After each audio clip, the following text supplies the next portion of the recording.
So I want to put this out there, and then maybe we can round up, and that is, if we can agree that this is we agree that this is a public health issue, but Catherine, you don't think it's the government's place if it's not literally a communicable disease. What about taxing it? And would that be too regressive? Would that be appropriate? I see a study here from a Yale University study that apparently each 1% increase in the soda tax rate correlated with a 0.003 point drop in body mass index. So presumably a tax on beverages would have to be very high in order to reduce body mass significantly. I'll just, whoever wants to take that first. Catherine, do you have thoughts on that tax? Sure. I mean, I guess what I would say is that that's essentially the same question as what your other guest was just raising, which is, how do we deal with the social cost of this? And right now, we have these very, very broad entitlements. So we say, listen, do you favor the tax or not? Sorry, I actually don't favor the tax, but I think I mostly don't favor the tax for technical reasons. It's partially what you say, that a soda tax, in particular, a tax only on soda, isn't a very efficient way to reduce consumption, much less body mass overall. But also, I think that we've built all these huge institutions that encourage people to eat more and then have the cost socialized, to have other people pay their healthcare costs.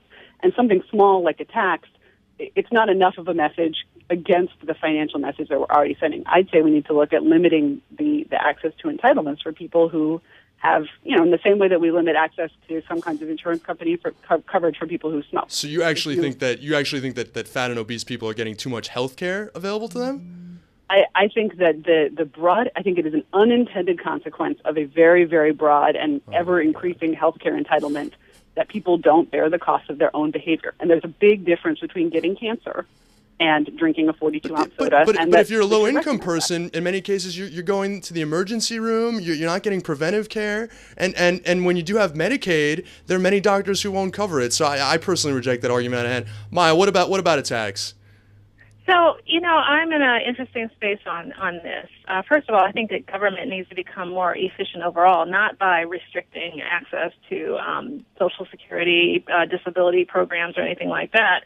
But, I don't know if you know, but the U.S. Department of Agriculture is currently contemplating whether to bail out the sugar industry. And apparently there are loan subsidies that go to the sugar industry. And let's make no mistake, it is sugar that is helping to drive this epidemic in this country. We have it in everything from bread to sodas to cookies and cake. You name it, it's there.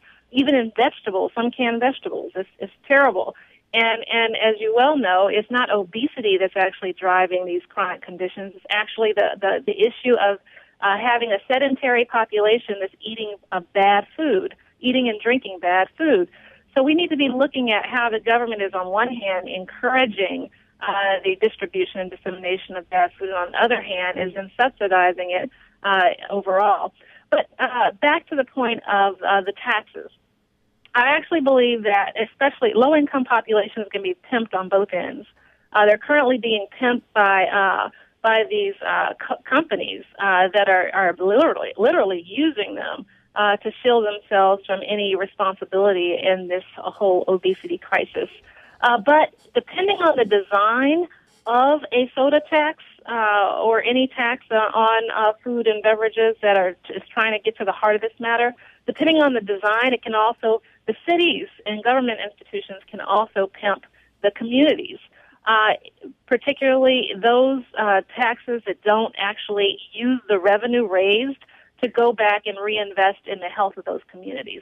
Well, so there are some communities that are raising these taxes and then using them to close their budgets without consideration for actually leveraging the resources to improve the health of the population. I don't agree with that. It's a great point. I have to actually round up the debate here, but Dr. Maya Rockeymoore, President and CEO of Global Policy Solutions, at Maya Rockeymoore on Twitter, and Catherine Mangu Ward, the managing editor of Reason Magazine, at K Mangu Ward. Thank you so much for joining us on Take Action News. This has been a fascinating debate. And Maya, I think we're going to ask you to stick around to talk about a criticism that was launched against you in the Washington Post.